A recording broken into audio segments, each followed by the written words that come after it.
Hello, je voulais vous apprendre aujourd'hui à utiliser Git, mais à travers VS Code, parce qu'il y a beaucoup de gens qui aiment pas trop utiliser le terminal, et je me suis dit que c'était sympa de pouvoir vous introduire à l'interface que VS Code propose pour utiliser Git.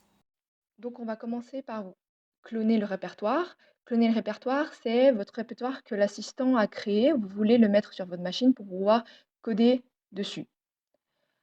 Vous devez déjà être connecté à votre compte Git et du coup, quand vous ouvrez l'application VS Code, vous voyez qu'il y a une petite icône, celle que je vous montre, qui représente Git. C'est là où vous allez cliquer le plus souvent. Et vous voyez qu'en fait, il y a deux options. Ouvrir ou cloner le répertoire. Si vous n'avez pas encore ouvert de dossier, normalement, ça vous proposera automatiquement de cloner. Donc, vous devez déjà être connecté à votre compte Git.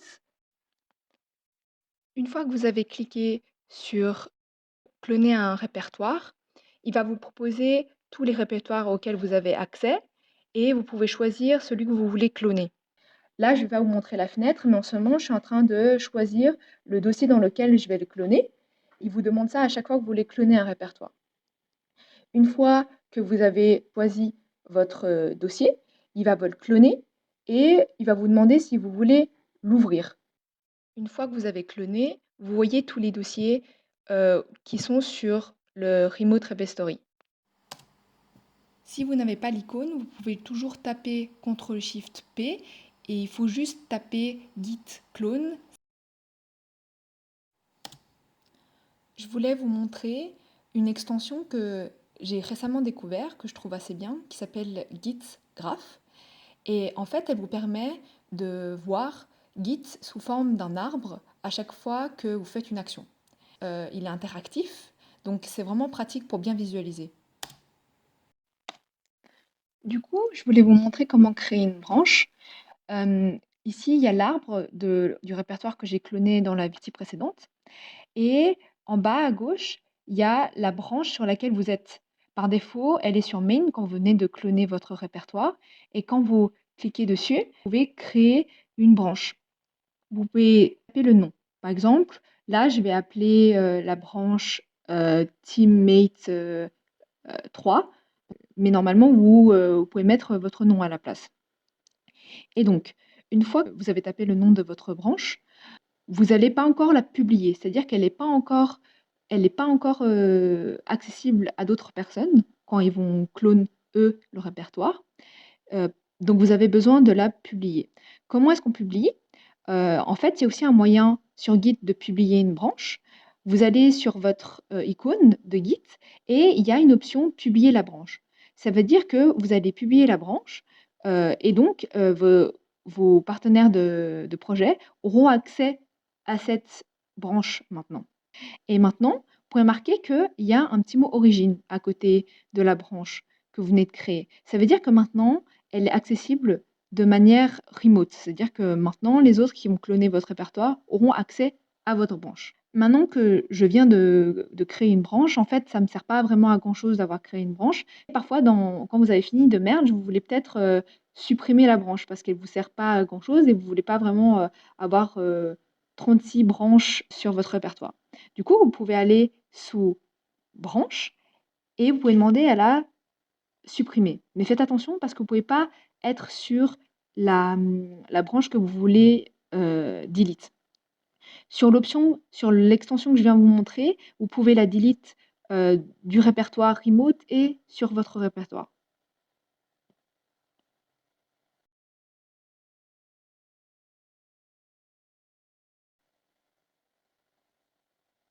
Comme vous pouvez le voir, là, il n'y a plus ma branche qui est affichée. Je vais vous montrer comment est-ce qu'on commit.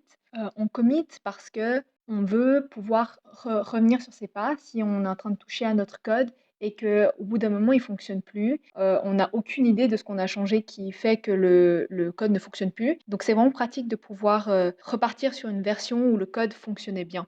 Je voulais aussi préciser que le code qui est sur ma fenêtre en ce moment, c'était mon code de quand j'ai commencé le projet et j'ai fait beaucoup de fautes. Et au fur et à mesure, vous apprendrez à optimiser. D'ailleurs, vous pouvez voir que la Haben Matrix, elle a vraiment énormément de boucles for, ce qui est vraiment pas conseillé. Et vous pouvez aussi voir qu'il y a, que il y a des fonctions qui ne sont pas nécessaires et qu'on a transformées, qu'on a optimisées beaucoup plus tard. Ok, maintenant, imaginons que vous êtes responsable de la fonction Generate Pattern.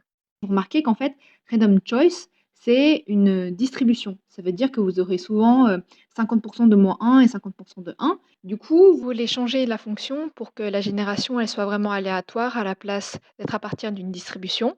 Maintenant, vu que j'ai fini de faire ma fonction Generate Pattern, j'aimerais commit. Je fais CTRL S et ensuite on remarque qu'il y a un M en haut à côté du nom du fichier. Vu qu'il y a un M, ça veut dire que c'est un fichier qui a commit. Vous appuyez sur l'icône Git et vous tapez la raison pour laquelle vous faites le commit. Et dans certaines versions, il n'est pas possible de taper le commit. Donc, vu qu'on ne peut pas appuyer sur le commit, qu'est-ce qu'il faut faire avant? Il faut appuyer sur le plus avant de pouvoir faire un commit. Dans les versions les plus récentes, en fait, on peut directement le commit sans devoir appuyer sur le plus d'abord. Mais sachez que si le bouton commit n'est pas activé, ça veut dire que vous devez appuyer sur plus avant de commit. Là maintenant, on retourne sur l'arbre et comme vous pouvez le voir, l'arbre a un peu changé parce que j'ai fait des commits entre 2 et dans la partie précédente de la vidéo, j'avais commit quelque chose. Vous avez vu que, l'image elle a changé et qu'à la place du bouton commit, maintenant il y a un bouton sync change et le bouton sync change est l'équivalent de git push. C'est assez simple de faire un git push. Vous avez juste besoin d'appuyer sur Sync Change et ça va push vos changements. Auparavant, sur une autre machine, j'ai modifié le fichier et vous pouvez remarquer que l'arbre s'est mis à jour et en ce moment, on voit que quelqu'un d'autre, donc pas vous, a changé le main. Il a merge sa branche avec le main. Vous avez pull les changements de votre partenaire de projet. Je voulais juste vous montrer que ça faisait de faire un git pull par rapport à vos fichiers, donc les données qu'il y a dans vos fichiers. En fait, j'ai modifié quelques valeurs et on peut regarder, on peut voir que il y a eu des changements. Ça veut dire que vraiment quand vous avez pull, votre version du main précédente a été écrasée par les changements qu'une autre personne a apportés. Il y a une différence vraiment avec git fetch, où git fetch n'écrase pas votre version quand vous faites l'opération.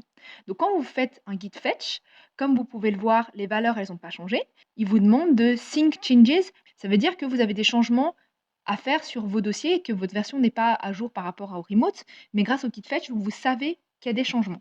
L'avantage vraiment de faire un git fetch, c'est de pouvoir choisir le moment où vous pouvez changer votre version. VS Code vous demandera de temps en temps si vous voulez faire des git fetch réguliers. Et en fait, le fait de faire des git fetch réguliers, ça vous avertit que vos partenaires de projet ont modifié le main. Mais si VS Code poulait constamment à la place de fetch, votre version elle change tout le temps, même quand vous êtes en train de travailler dessus en fait. C'est pour ça que git fetch, c'est vraiment quelque chose qui peut être utile si on l'utilise correctement.